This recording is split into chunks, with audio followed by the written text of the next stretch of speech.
Hello, everybody, and welcome to Where It All Began. I am so excited to be talking to today's guest, Katelyn Crall. Caitlin is a 2019 graduate of SUNY Fredonia. Some of her more recent theater credits include A Midsummer's Night Dream, Beautiful the Carole King musical, Bright Star, and she is currently performing as one of the Fates in the Hadestown National Tour. I am so incredibly excited to be talking with Caitlin because a few months ago, I actually got to see her perform when Hadestown toured to my hometown. So I am so excited and I'm ready to just jump right in. So without further ado, let's talk to Caitlin and find out where it all began. Good morning. Good Hi. morning. How are you? I'm doing all right. How are you? I'm doing well. I'm doing well. Thanks for getting up so early. I know you have rehearsal later. Of course, yeah, I know. I thought this week was going to be so relaxing, and then I saw the schedule, and I'm like, oh dear God, oh dear God, here we go. So, welcome to Where It All Began. I'm so excited to be talking with you today. So, as we were talking kind of before, we officially Mhm. started, my goal with this podcast is to shine light on the people in our lives that has helped us along the way. When things get tough, when we're struggling, when we're kind of down in the gutter, who helped us through those hard times, being a safe place to go and just believing in us. That's the root of what it is. Yeah, So now like I had said, had the honor of seeing you in Hadestown when you traveled to my hometown, and it's so crazy. And I'm like trying to like subdue my fangirling talking to you today. So I'm so really. excited to be chatting with you. So if you're ready, I would love to just jump right in and get to I'm get to ask some ready. questions. Let's go. Let's do it. Awesome. So I had on your website, you had mentioned that from like a young age, you had always wanted to be an actress. So Mhm. could you tell our listeners where you're from and what your childhood was like and how your environment really helped shape you as an actress and how you wanted that goal? Absolutely. Yeah. I'm from originally like Albany, Saratoga, New York. I was born in Albany, New York. I grew up in a small town called Clifton Park, New York, my entire life. We Yeah, we stayed we stayed there. I'm like, did we move? No, we did not move. We stayed there forever. I don't know if there was ever a concrete moment where I was like, oh, actually, no, there is. I lie to you. I lie to you straight to your face. Um, but my father is, and I'll probably talk about my dad a lot. My father's an English teacher. So he would always bring home Shakespeare, and like one of my first plays I ever saw was Much Ado About Nothing, which ended up being very, very instrumental in my kind of like theater education. Um, so growing up in a house that was very pro arts, not it wasn't a football house. It wasn't and none of my siblings were artists. Like my sister's in the medical field, my brother's in tech, my little brother is in like law enforcement. I am very much the only one who's followed this path. Um, so I grew up in an environment that was incredibly supportive. Um, I don't even know if there I don't know if there was a switch because I started in sports. I lived and did like the field hockey, lacrosse, did that whole thing. I always knew I liked to sing. Um, but I'll tell you the moment because I have the moment where I knew I was going to. I always forget about this. I saw a community theater production of Godspell when I was, I think I was maybe like 12. It was Not So Common Players in Clifton Park, New York. They put on a production of Godspell. It set in a subway car and it was in a black box theater. That it was like truly the smallest thing I've ever seen. Like the audience far outnumbered. It was the tiniest, tiniest little production. And it was the most powerful thing I've ever seen. I saw it. It was Godspell during 9/11. Jesus was like a firefighter. At this point I had no implications of what those things meant. I was just like, this is incredible. I saw every production, every show they did. And from that point I was like, oh, this can change lives. This can um feed creative like artistry. It doesn't have to just be like singing and dancing and tap dancing. It can be more. And I think that's when I really fell in love with theater, but I had like the home life that really supported it. I think that's something of an answer. Maybe. Well, and I feel like it's often those like small town productions. It can be those big, Broadway, off Broadway, Mhm. traveling, whatever. But I feel like a lot of times it's like going to your hometown production, seeing the people have fun together and thinking, "Oh, I want to be a part of that." Absolutely. So that was kind of what got you into it. What was your first onstage experience? Oh gosh, I was like orphan number 85 in Annie. I did Annie like four times in a row when I was a kid. I think that was my first onstage experience. And then I played Miss Hannigan. I leveled up the next time I did Annie. And I think that's when my family was like, oh, she's not like awful at this. She's not just dramatic, but she's like, oh, she's like, okay, she's pretty good at this. Like, let's throw. I was never the kid who took like a million dance classes, a million voice lessons. My parents were teachers. We couldn't afford it, point blank. Like they could afford to get us fed and moving. Um, the reason I think that small town production was so impactful is because it was so accessible. It was so like I could see those people. Um they were so real to me. And when I go and see like these Broadway productions, even now, and like my friends are on those stage, and I know those people, and I know those producers, and I know how they got there. There's still like that wall in a lot of commercial theater that shows like Hadestown, I feel like really break down. Um, but like shows like I'm gonna rag on Aladdin. Shows like Aladdin, you see it, and there's no like there's that connection isn't there, and that's what I love about theater. I also think it has to do with the size of the production. Hadestown Hmm. is a very small community. Yeah, absolutely. And in college we had done shows that were both like we did 42nd Street, so everyone was in that one. And then we did Hmm. Julius Caesar, and it was a very tight-knit group, and everyone in Julius Caesar was like best friends. Yeah, And we still talk to this day because we spend so much time together. Everyone was at almost every rehearsal. And so yeah. I feel like when you have those smaller productions, they mean more because you know everyone and everyone is friends with everyone, and you don't always see everyone in the bigger productions.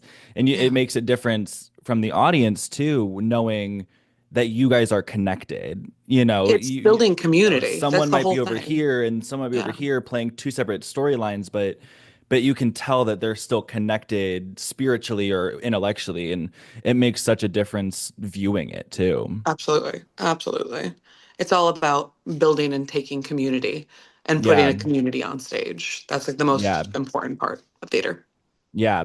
So you said that you're going to talk about your dad a lot. Why is that? What does your dad mean to you? My dad is I like if I talk about him too much, I start crying. I'm obsessed with this guy. I He is like the artistic backbone of like who I am as a person. Literally, I start and I start tearing up. He's so important to me. Um my father is like the person who has stop crying. It is 10 a.m. Um, I didn't mean the to person like who get you has in the feels so like early. no, but this is also like, girl, like I will wake up and I will start crying. I am an emotional pin drop. But my dad is like the emotional backbone of who I am as a person. I think in a different world where he didn't have four kids, and didn't work his butt off to support those four kids, he would have been like the next great actor of our generation. I truly believe it. Like Daniel Day-Lewis has nothing on him.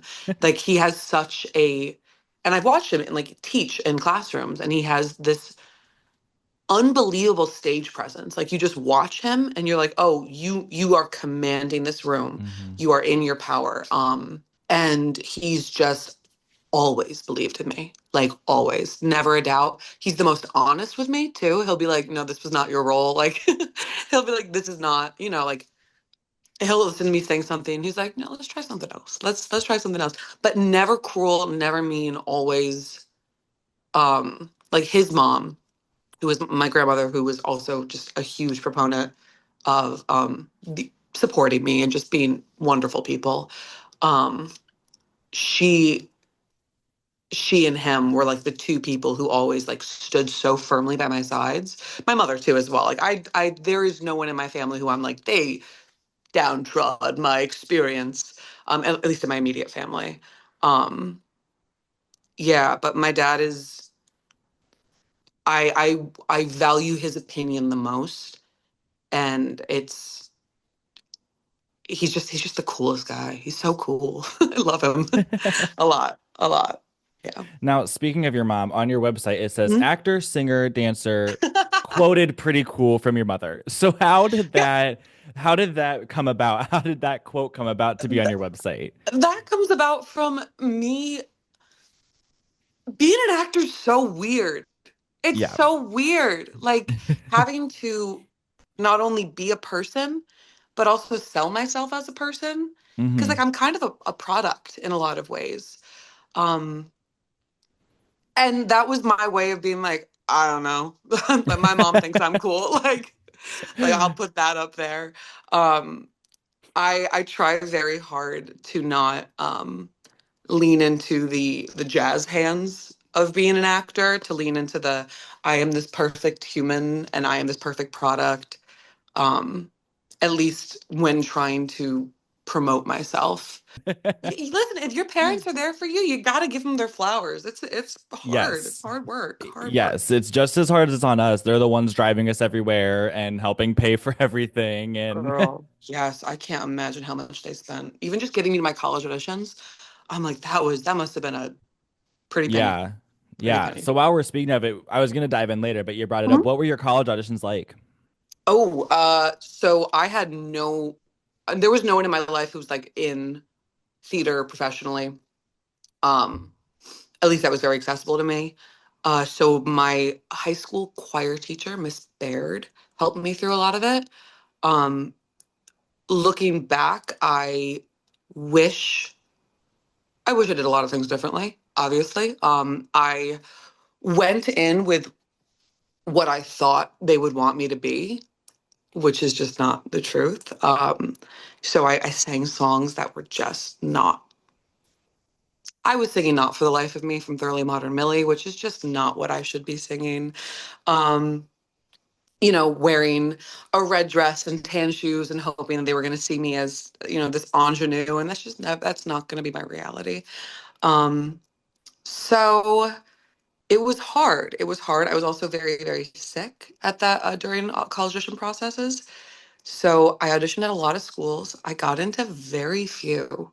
Um, and that was my first big ego hit where I was like, oh no, maybe I can't do this. Um, but I got into enough where I was able to make a choice and I made the most financially sound choice, which still is, like I'm 27 and I'm going to be paying off college debt until I'm maybe 40, 57. Like it's hard and it's the reality of the job that I think a lot of high school age children do not realize is that when you're picking schools, you also have to pay for these schools and your parents have to pay for these schools. Um, but I ended up going to SUNY Fredonia for musical theater and I grew a lot in that program. More so with the people that I met. I will always, I think that my class, it was all about building community and we really built a community and we worked really hard with each other. Um, so yeah, it was a cool college experience. I definitely grew up a lot very quickly. But I got to do some really fun shows that I don't think I'll ever do again. I don't think I'll do Spring Awakening again. I don't think that's in my future. I think I'm aging out of that one. But it was yeah, it was very interesting. I don't regret it. I do not regret going to college, but as I've gotten older, I see more of like what actually went down, like what I was really learning, and it was from the people in Hmm. my community and less so of my classes. Do you wish you had gone somewhere that might not have been the financially sound choice, but aligned Mhm. with you more? No, no. If anything, I wish I didn't go to school. That was my one thought. I my thought as I've gotten older was like, what if I just went to New York and took classes and did this? But I'm so grateful I didn't because the person I grew into in college, I'm very, very grateful for her. I don't think I could have made the same choices if I hadn't grown up as a person Like I don't think I'd be where I am now if I just went straight to New York. Um, but I don't think what school you go to really changes anything Hmm. for you. I mean, everyone on this tour, we have people from Texas State, Pace, the big wood names, and then we have people who didn't go to school or went to SUNY Fredonia, which is still a good school. Not bragging on you, SUNY Fredonia. I just got trauma. So, what advice would you give to the kids that are going through the stressful time of college Hmm. auditions? As much as you can, because I know it's so competitive, try to audition them more than they audition you, and try to be your most authentic self. Um, at whatever point you are in that journey. If you haven't figured out exactly who you are, don't push it. Don't try to be this weird, unique girl in the corner. Be who you are in that moment. Um, yeah, and just audition them and really look into every school and go on the Instagram pages of the people who have graduated from that school and like see if the work that they're doing aligns with like who you are and it's like finding an agent. Like do some sleuthing. Get yourself going and at least in like the social world. Yeah. Yeah. So if you could go back into like 18, 19-year-old you with Mhm. today's knowledge, would you still go to college or would you choose going straight to New York? With today's knowledge, I'd go straight to New York. Why is that? I would want to train at a level at my pace. You know, Hmm. when I was in school, I was training at kind of this like set pace. And in a so I'm not a dancer, right? I'm not a dancer, never have been a dancer. I can move, I can do the fake choreo in Hadestown, but like I'm never going to be a dancer. And in college, I spent so much of my time trying to fit myself into a mold of being this gorgeous. It's never going to happen for me. It's not in my body. It's not in my, and I was pushing myself to be someone I absolutely am not. I also spent a few years training in acting techniques that just do not work for me. Um, I'm not a Stanislavski girl. I'm kind of like a Meisnery agglomeration, if you're familiar with those. But the I would have loved to, if I had my brain right now and I just graduated college, I would have loved to go to New York and train in like very specific um, group classes in those Hmm. techniques and just know exactly where I am and beeline into them um, rather than. And I also took like a lot of gen eds. And in college, I did not care about them, so I was not listening, but I would have loved like as an adult now, I love to like learn and I would have loved to take that time and learn go to classes where I really cared, not math classes that I had to take. Yeah. Like a math class. Take a math class. Ugh. Hindsight's 2020, but regardless of any of it, I'm very grateful of where I am now. So who were some of your role models growing up, both theatrically and just kind of who you wanted to embody as a person? Um I watched my grandmother and I watched a lot of old movies growing up. Hmm. So like White Christmas was the movie for me. I loved that movie. We Which you were watched a in, correct? lot. You played Betty, I was, right? I was, I Yeah, so was, that I had to was. mean a lot to you. That one was really, really awesome. That one that we Yeah. did. Ooh, I loved White Christmas, and then we did that show, and it was a Christmas show, so we did it like sometimes 9 to 11 times a week. Oh, oh, it was exhausting. But I loved White Christmas. That was really, really powerful. But I love old movies, so actresses like Lucy, I Love Lucy, Hmm. all of like the old comedy, like Carol Burnett. Um, I growing up vocally, Patsy Cline. Those were like my people that I listened and adored. I was so inspired, like just by different artists. My dad was a big Beatles fan. I'm still a big Beatles fan. I love them. Um, and I think more so than like theater and actors, I'm very inspired by music.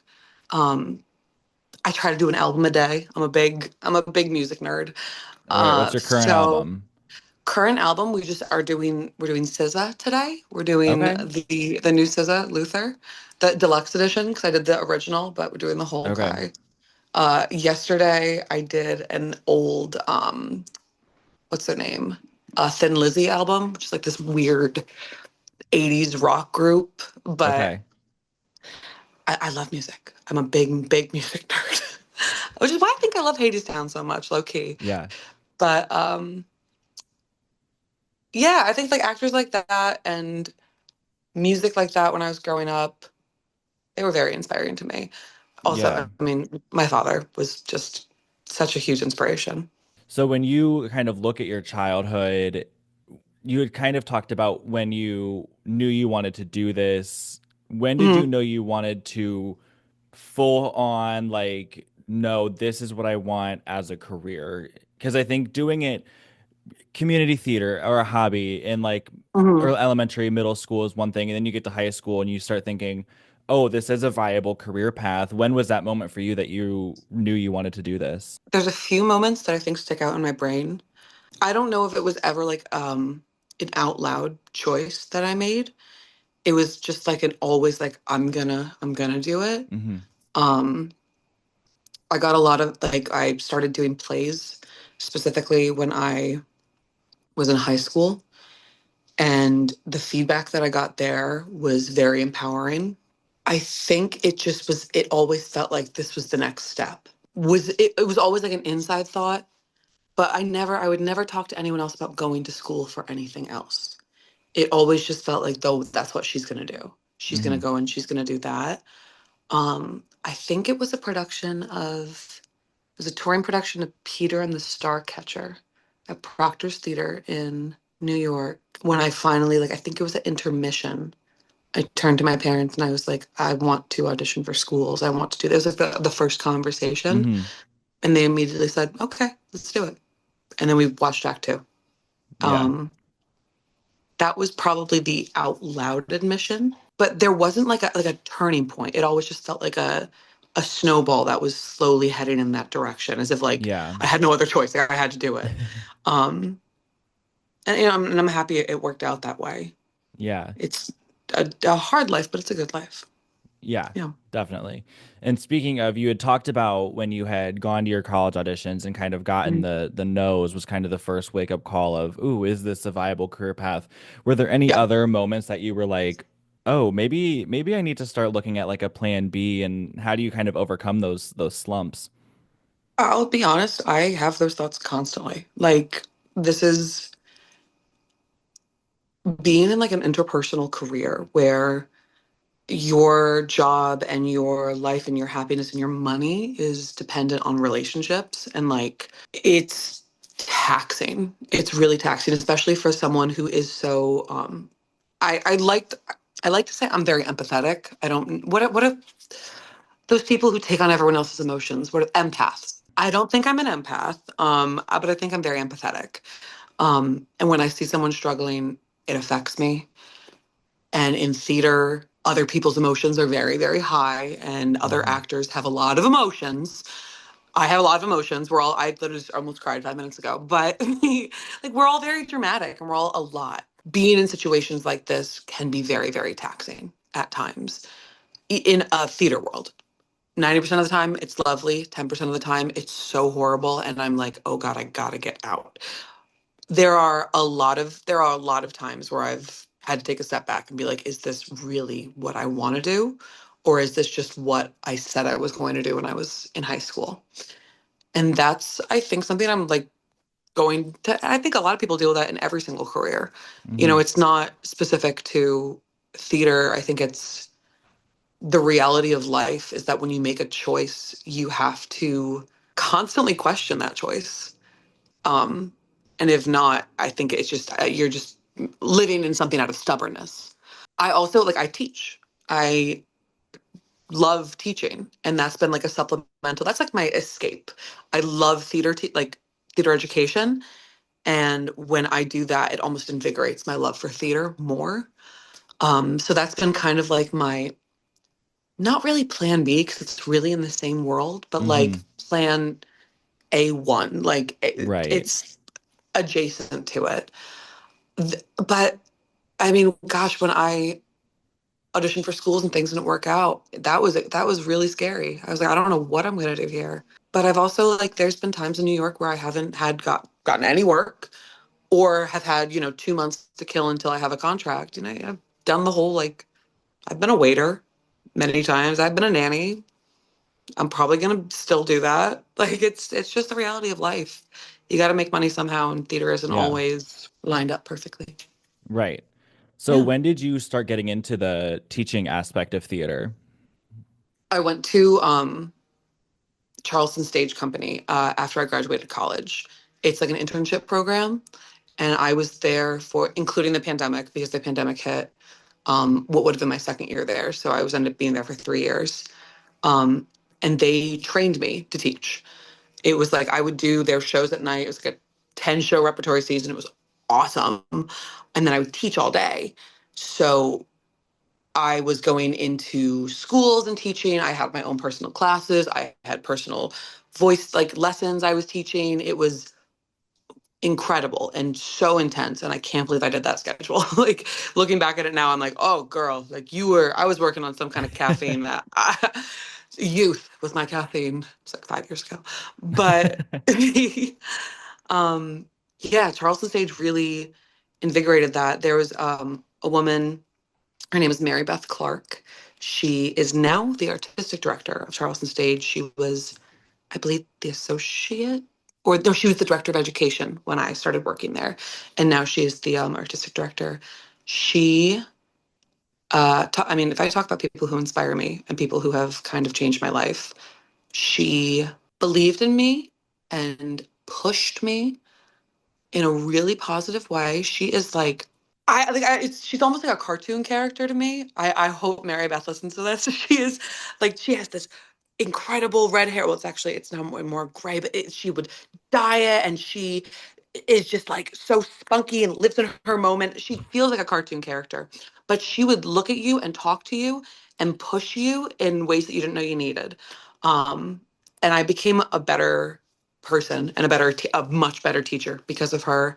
I think a better actor too, because of all the lessons that she taught me working there for so long. I love teaching so much, and I love Mary Beth Clark. I hope she's very, very well. So how does your stage experience kind of influence your teaching and vice versa? How does my stage experience influence my teaching? I think the If it lessons I does, learned. if you feel it does. I think it does. It has to, right? Everything has to be connected. I think that the lessons that I learn on stage, I have to just communicate when I teach. So if I need to be for Hadestown, I it was always like the balance of being too much as a fate because we're kind of like these scary cartoony, but not really cartoony, but we're kind of bitchy, but we're not really. Just like finding these lines and these balances. Because and also like we don't really have character traits, but we do. It's all about finding balance. And Hmm. then going and I taught a masterclass in Minneapolis 2 weeks ago. And it was all about communicating. Okay, find a balance. That's too much. That's too little. Okay, let's figure this out. Like, what's the in between? So I think teaching is just communicating what I've already Hmm. done, which is why I don't think I would ever give up. I was talking to a friend the other day, um, and she's like, okay, well, she's like, I saw you after your class. You seemed so happy. Your cup was so full. Do you think you would ever give up theater and just teach?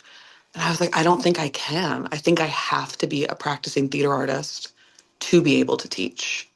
I think those things have to stay Yeah. interlinked, or else I can't keep my hand on the pulse if I'm not there. Do you foresee performing for a long time in your future I or hope being so. involved in some way? Yeah, I hope so. I directed a little bit. I want to get back in there. Hmm. Um, I also think I'm slowly aging into my type. I think in like my 40s and 50s are going to be great. Um, but I I hope to perform for as long as it makes me happy. Hmm. And I want to give myself the grace to say no or say I need a break when it doesn't. And I think a lot of actors should do that because it's not always going to make you happy and it's not always going to be the perfect fix in your life to get a lead somewhere. Yeah, so I will do it for as long as I can Yeah. and not push it any farther. And I think that's an important mentality is as long as I'm happy. I feel like Yeah. because performers, we put ourselves out there for people to say yes, for people to say no, that we feel success is our level of work and how much we've worked, or and Mhm. it's a quantitative thing Yeah. and not a qualitative thing. And sometimes success is taking a step back and going home for a few weeks and doing something in your hometown. And so I feel like having 100%. the mentality of as long as I'm happy, that's successful is something that's gonna keep you successful for a long time as well. Absolutely. I don't think there is, like, if I never make it to Broadway, okay. But if I can look in the mirror and be like, I'm happy with what I do, I'm happy with the people I'm surrounded with, I feel love in my life, I'm fine. I'm Mhm. fine. I'm not going to quantify my life and my success by one stage versus another or one theater production versus not. Right. I think that's a very materialistic way to view the world, which Yeah. isn't necessarily wrong. If it works for you, it works for you. It's just not going to work for me. Right. It'll work for someone else. Yeah. Is Broadway still your end goal, or are you enjoying the touring life? I like touring. This has been this has been a hell of an experience in terms of learning about myself, about how I travel. Listen, if you saw my apartment back when I was living in New York, I live like a hermit. I am like a nester. I love having a home. I love baking and I love being in um my safe space. That's not really the reality on tour. And because we're moving so much, it is like it's draining on the body, the mind, and the soul. Um, the reality of the dream is a little harsher than I think a lot of people expect. Um, just especially the travel. The travel is so hard. People are wonderful. The show is incredible. I would not trade it for the world. I don't know if I could tour for much longer. I think I will have my experience with Hadestown, and I'll never say never. The life is long, hopefully, and I hope to experience as many things that come across my desk. But I don't know if touring like this will be something I want to do too much in the future. Hmm. I mean, if Broadway calls, I will be You're picking not going to up. say no. I'm not going to say If I no. have Like, to. that paycheck is cute. I feel like let's go. But if it never does, I will not die an unhappy woman. I Yeah. I'm very confident in what I do and what I bring to the stage. Um, and there also are not a ton of roles for someone in my skill sets and my value sets. Um, so if commercial theater works out, it works out. And if it doesn't, I'll be okay. Do Yeah. you enjoy traveling right now and seeing different parts of the country and Right going to now, different yeah. like hometowns and Yes. Right now we're in Dallas and I haven't seen the sun in like a month. So I'm so excited. Like I was driving in the car yesterday and I'm like, oh thank God. It's lovely. I'm like wearing sunscreen again. Um, there is so much to be gained with the right mindset. And I have to clock myself on this a lot. Because I'll be like, oh, like 5 seconds ago, touring sucks. And the traveling is awful. And I don't want to eat another gas station meal. But it is the like, if you put yourself in the mindset of I get to travel to all these places I never would have been to. Um, and it always makes me emotional when people talk about how seeing the show was a wedding present or seeing the people save up for months or years. Like I know these ticket prices can be so inaccessible for people, but how our show can be this like kind of um high point in someone's month or year or week is incredible. And that we get to go to these places and experience these things. And I'm a big coffee shop and walk girl, so I get to find all these new coffee shops. And there is so much like positivity and good to be had touring. And I gotta clock my mindset on that sometimes Because Yeah. the past month, let me tell you, in the dark, in the cold, in the dark, I was like, when is spring coming? I need it. I need it. But it's good. It is good. There's a lot of good to be had. Yeah, You definitely. know. So jumping into the performing side, do Mhm. you see this is where like the theater nerd in me comes out because I like love it. I have like my pre-show ritual stuff. Do you have any like pre-show rituals that you do before you perform? Mhm. Yeah, I do. Not so much as some other people. My gosh, Jalen, our Hermes. I will rag on them for a minute. Their pre-show, because their pre-show is I I don't know if you clocked this during Road to Hell 1. Jalen and I had this little moment where we dance with each other and then we just like do something silly. And it's now over 120 performances and we do something new every night. And it's ridiculous. It's like the absolute theater kid in me comes out. I'm like, all right, Jalen, what are we doing today? Like, da da da da. Um, like we've like shot bows and arrows. We've electrocuted each other. It's so silly. We've done toss, the wicked toss. Hmm. It's these poor people in the audience are like, what are they doing? But my pre-show ritual is for Hadestown at least is connecting with the three fates.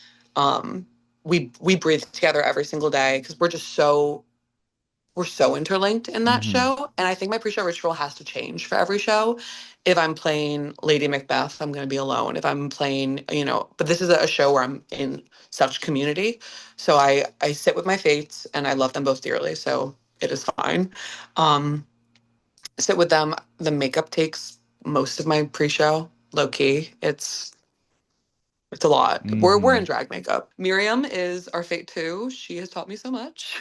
I was not getting drag before. I think our first month to now, I think I'm doing better. Um, but my pre-show ritual, I like have to find Jalen and I have to interrupt them during their pre-show meditation and their steam and their this and their that. But my pre-show is very dependent on what my show is. Like Jalen has a much more intense show than I do emotionally. Hmm. Um, so they're much more in here, and um, mine is a little sillier.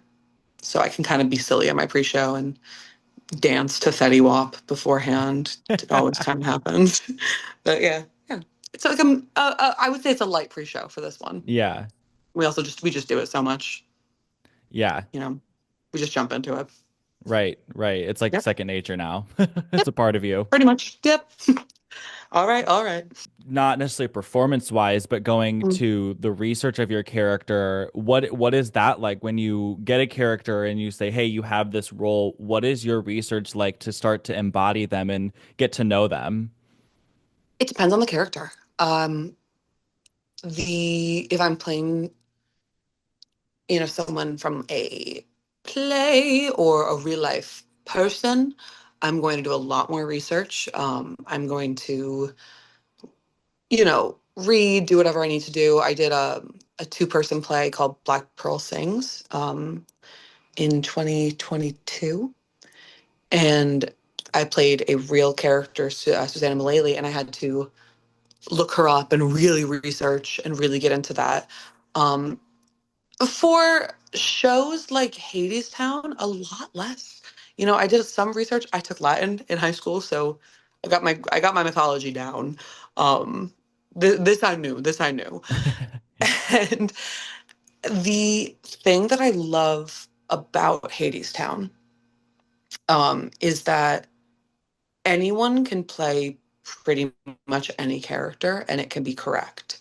Hmm. Um, what I find the most beautiful about theater is when someone brings themselves to a character, and then there's some obviously given circumstances change attributes, but if you really live in your own personality, heightened obviously, um, I think that is the most believable and the most um, interesting, because you should be the most interesting character in your brain. There is obviously like there's a lot of exceptions. Um, Depending on what character you're playing, but especially with the Fates, I'm playing like me on 85 drugs and like just crazy, crazy intense version of me um under these very different given circumstances. Are director, I remember, Keenan, talked so much about iconography and how you can embody an icon and walk like them and be like them and like make your own choices, but with these people in mind. I know like a lot of people thought about Cher. Uh, Cher is so big with the Fates right now. I don't know what's happening, but we keep on talking about Cher. Um, but the um the process of like building up this character and then stripping it all down and it just being you is like I find very interesting. Hmm. So like at the end of the day, like, my process just kind of it begins and ends with me being me and living in given circumstances and like heightened circumstances and relaying off the people who are Hmm. with me. I think the Yeah. most important part of building a character is building a community and Yeah. finding where your character lives in that community because it'd be so Especially, different. yeah, especially when, like you were saying, with like your pre-show stuff with the Fates, you Mhm. guys are essentially one character. I mean, there's Yeah, three of you, but you guys are traveling as one. You speak in and out of all the each time. other. So I think that connectivity between the three of you is so important. Big time, yeah. And we Yeah. also don't really see each other. That's the thing that like I go on like we'll be off stage and like we'll be looking at each other and I'm like, oh hey, la, la. We go on stage, we're looking at Orpheus, we're looking at this. I Right. never see them. They're right here. So people will always be like, oh my gosh, I love when you did this. And Miriam be like, you did When did you what? do What did you that? do? When you like I what? Okay, cool. But yeah, it's super cool. It's super, super Yeah. cool. So you've been part of some iconic show. I mean, obviously Hadestown, White Christmas, Bright Star. What's been like your Mhm. favorite production or favorite role that you've done? I like that you said Bright Star. I love Bright Star. I think it's Bright Star. I do. Yeah. I do. Um, oh gosh, there's so many. It's like a lot of these productions, there's also like a group of people that come attached with them Yeah. that it's, you love your cast, you love your community. Hmm. Bright Star was when I first got to Charleston stage, that was like, you're going to play Alice in Bright Star at the end of the season. And I waited the whole season and I was so excited. And I was playing little bit roles in every play. And then we got to the end of the season. We were rehearsing Bright Star. And I was playing with like one of my best friends. And of course, COVID canceled it, as it does. It happens. Um, but we got to remount it. We lost 2 weekends because I got COVID the next Oh year. no. But yeah, that's okay. We made it through. But because of like all of those given circumstances, and because that show, my grandmother had just passed right before, in the interim, yeah, in the time between, and it was one of those. Alice Murphy, yes, she was me, but she was my grandmother. And that was like the Hmm. moment where I feel so close to her and like be in this new era of theater. Um, yeah, Bright Star was really, really special. And we got it Yeah. really well recorded, which was Oh, that's very nice. nice. Very Yeah. nice. I said, record that. That's my reel. The most important part of theater is the Yeah. recording.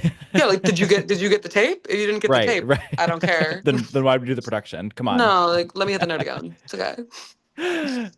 So speaking of COVID, how do you Mhm. feel that has changed I mean, it changed so many parts of society, every industry, business, however I mean, even just communicating like this, how do you Yeah. feel it's changed the theater industry and where do you see that going because of it?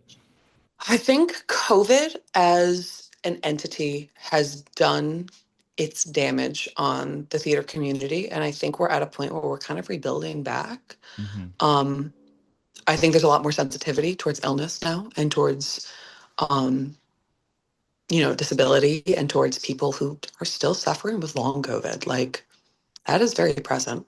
Um, and like sickness and health. And I think a lot of people before COVID, um, would push through things a little too much. Hmm. I think the ability to, even in our cast, we're like, if you can't do the show, if it's going to hurt you to do the show, call out. Call Yeah. out. Just call out. Like, it's going to be okay. Just call out. And that's been at least for me, that was a tough lesson to learn. I'm like, I'm going to do all the shows and I'm never going to call out. And Yeah. ugh, I think COVID taught us all to be a little kinder to ourselves.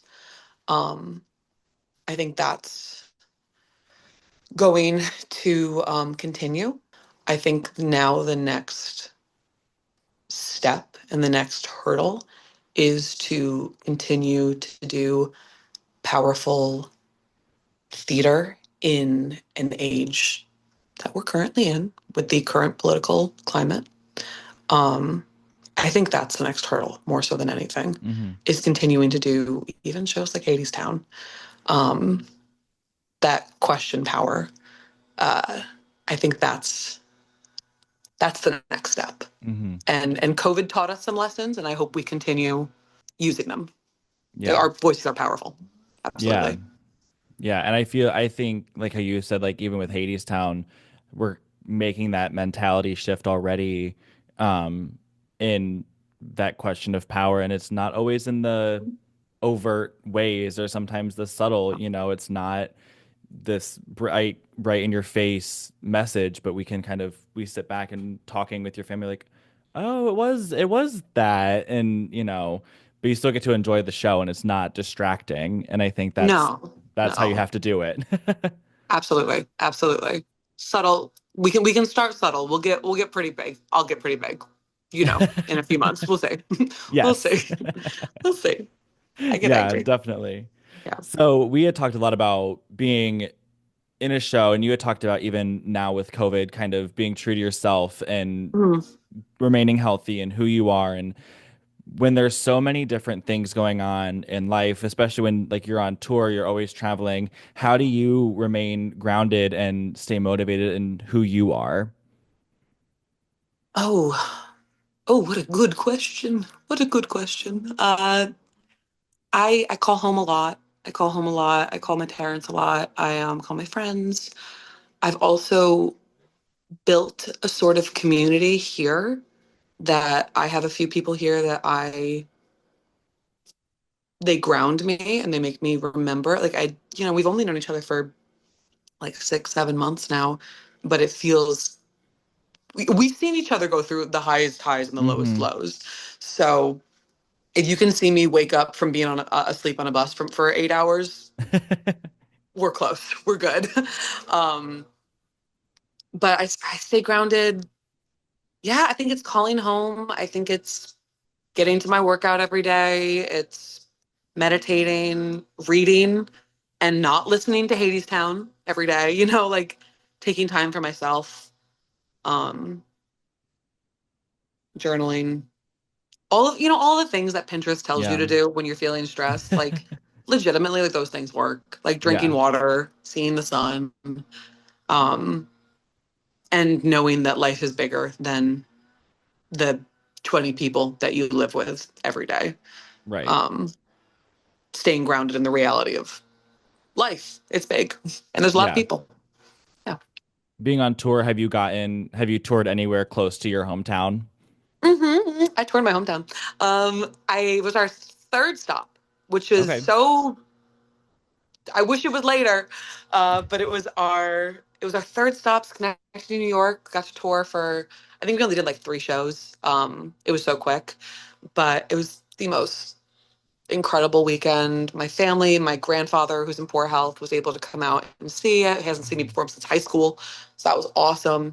So many people. Like I had girls who I hadn't talked to since I graduated high school flew out from like their places that they were living to see me in the show. It Hmm. was just like the most wonderful experience. And like, listen, I know I'm not playing Orpheus. Like I'm Fate 3. I know my part in the show, but it was like the most full my heart has I think ever Hmm. been. I Yeah. was so supported. It was so Yeah. cool. That's awesome. And Yeah. there's no small parts, Caitlin. There's no small There's no parts. small parts, but there are some parts who can close their eyes during some numbers. There are all I've ever known.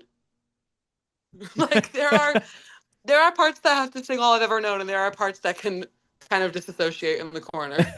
And I love that. That's my favorite. I wouldn't have it any other way. So you'd remain Fate 3. You don't want to play, any or you don't want to play something I bigger. think I'm in the perfect spot, right? Because I can tour, I can have shows where I'm like, that's the thing I love about the Fates.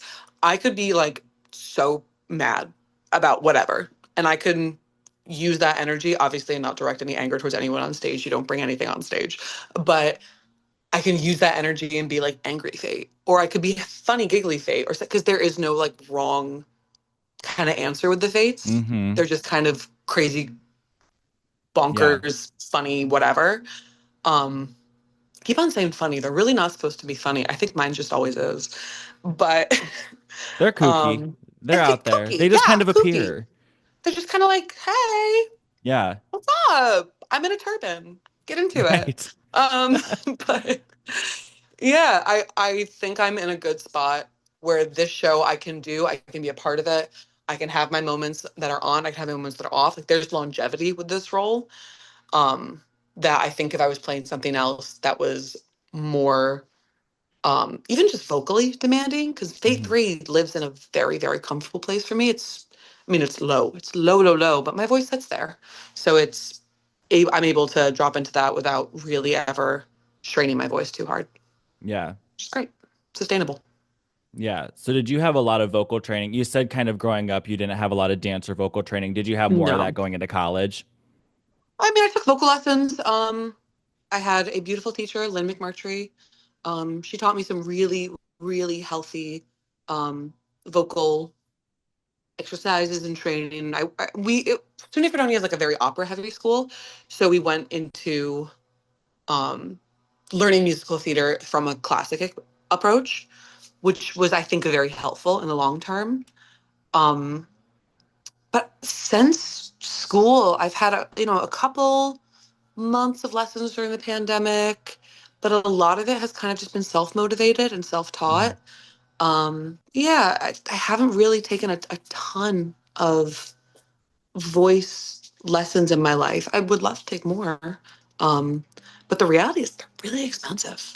And I want to pay someone what they're worth. Yeah. Absolutely. So, sometimes it's just taking seasons at a time. Yeah. Yeah. But maybe when I get back to New York, we'll see. Yeah. Let's see what happens.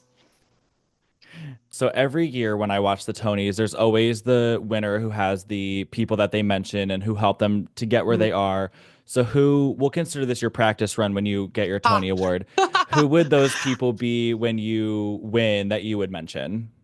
I would immediately thank my mother and my father. I would thank Carol Mendro Crall, um, Carol with an E, my grandmother, for teaching me how to be authentically myself. Um, and I would thank her for giving me her face because we are identical. So every time I miss her, I just look in the mirror. It's awesome. Um, I would thank my maternal grandparents, my nana, my grandpa, for coming to every production they possibly could. I would thank my sister for teaching me how to be tough. I would thank my little brother for coming to see a production of The Merchant of Venice when he was like 8 and going twice. Um, I would thank I would thank my friends for holding me. I would thank my agents for being funny and keeping me like upbeat. Hmm. I got great agents. Pantera Murphy Agency. They are wonderful people who they see me as a person, and I will always thank them for that. I would thank my teachers from school, and I would also like thank myself. I think I've put myself through a lot, and I am proud of the person who I am and proud of the person that I hope I become. Hmm. Um, I would thank every like it's crazy, but like every audience member who made eye contact with me in certain moments, or like the people who, like you that are so passionate about this and reinvigorate that kind of like spark um, that makes theater so powerful. And my dogs, no, but yeah, I think the beginning and the ending of it would start with my mother, my father, and my grandmother. Yeah. And I think without them, I would not be a shell of the person I am today. Mm-hmm. So Yeah. that is my answer. And maybe depending on the project, I'd have to thank a producer or two, I Right, guess. right. Yes, yes. That'll we'll fill in those blanks later. That's down the road. That's down the Right, road. right. And don't Yeah. forget me when you had, you'll have to thank me for Absolutely. this I'm so practice run. yes, absolutely. That's going to be most of the time, actually, and then I'll have to fill in the rest at Right, just when the exactly, music starts exactly. playing. You know. So the Yeah. last thing that I have, Sure. this we've talked a lot about how this is just not an easy career path. There's so Mhm. many ups and downs. There's so many challenges for your body, for your mental state, and just in dry spells. So what would you tell the listeners to help them stay motivated and focus on their dreams, even when the road gets tough? Just keep going. Hmm. Even when the road gets tough, keep going. Yeah, I also I fully recognize that when I talk about this stuff, sometimes I will focus on the harsher realities of life because I think a lot of people don't. And I pride myself in being pretty honest about these things. You have to be. Um, I would encourage people who are in the dumps in this career path to yes, keep going. Yes, encourage yourself. Find get out of your own head. Go see a show that you know nothing about. Go see a weird student play. Immerse yourself in different art. And if the spark comes back, it comes back. And also allow yourself time. If theater is hurting your soul and you need a 3 month break, take that 3 months. If you need if anything is hurting your soul, do not if like a partner is hurt, like leave, like be able to say, I need a break and take that break and give yourself space and do not shame yourself for doing that. Um, but also immerse yourself in different art. Go to a museum, go read a weird book you found on the road. Like get yourself into other art that maybe you don't see yourself in, a play you don't see yourself in, a musical you don't see yourself in. Um, I think that helps. And just giving yourself grace. It's always about giving yourself grace and Mhm. letting yourself be wherever you are. And if that's in a world where you're going to be performing 8 times a week, awesome. And if it's a world where you're doing something else, that's also valid and real. And staying true to yourself and Absolutely. accessing what you need. Yes. Like there is no correct path in this field, which I think is so frustrating for so many people. I mean, even um, people I meet at the stage door, they're like, okay, I've done this, so I have to do this Mhm. next, right? And I'm like, maybe, maybe that works for you. Right. My trajectory has been pretty straightforward, which is awesome. I'm very lucky, but like it's been awesome for me, but it's also confusing for other people who haven't had that. Mhm. I went to college, I've worked regionally, and then I booked a tour. That is like boom, boom. If A goes to B and then B goes to C, like it makes sense. It is harder for people who don't get into college, then book a tour and then get nothing and then get one region. It's hard and there is no right path. But I think just trusting your gut and your intuition and knowing that you can at any point go a different direction, change your mind. Like you are fully in control of your life and just choose and continuing to choose things that make you happy. If that's in theater, that's awesome. Let's do a show together. If not, like let's do something else. Let's hang out. Mhm. Like life is so much more than just credits on a resume. Yeah. At least I hope it is. That'd be a real bummer if it's just resume credits. But yeah, yeah, that's my thesis, I think. Yeah, that's awesome. That's awesome. Well, I can't thank you so much. Like, I can't thank you enough for being here today. Like, it's Thank so you, Stephen. It's awesome. very Is there kind. any projects? I mean, obviously you're in Hadestown, but is there anything Mhm. else that you want to plug or promote that you're doing or going to be Sure. doing? I mean, I'm be in Hadestown until May 18th, and then I will be somewhere else. Who knows? Who knows where it will be? Um, and I will discover that with everyone else. I have a private vocal studio, and an acting studio that you can reach through me. Oh gosh, I talked a lot. You can reach out through Instagram or my website, and I'll message back and we'll chat. That is that is my thesis, and those are Yeah. my things. Yeah, Awesome. Well, I can't thank you enough. This was so awesome. thank you, CJ. I appreciate you. Yeah. Well, you go enjoy your rehearsal. You have some moments of Thank zen. you. I truly can't thank you enough. This means so Thank much to you. me. So, Thank you so much. Have a great rest of your day. you too. Bye bye. Bye. Oh my gosh, what an amazing conversation that we had with Caitlin. I can't speak to it, but I can imagine touring the country would be very hard to stay grounded and stay active and motivated all the time. So it's really cool to hear that she connects to her family to keep that groundedness. And even we were joking about her giving her Tony speech. Most of the people that she had mentioned were her family. And I think it's really important that she has those people still in her life and that they support her like they do. Please go follow her on Instagram if you don't already. Her handle is Kate Crall, Katecrall, all one. Please go follow her. She is so incredibly talented. If you have the chance to go see her in Hadestown, I believe she said May 18th is when she is not in the tour. The tour is stopping. Please, if you have the chance to see that production, it is so amazing. It was so good. Everyone in that cast is so incredibly talented. I mean, I was completely blown away. So please go see them. Please go follow Caitlin and just stay active. Do something today. We were talking a lot about just doing something for yourself and staying connected to yourself.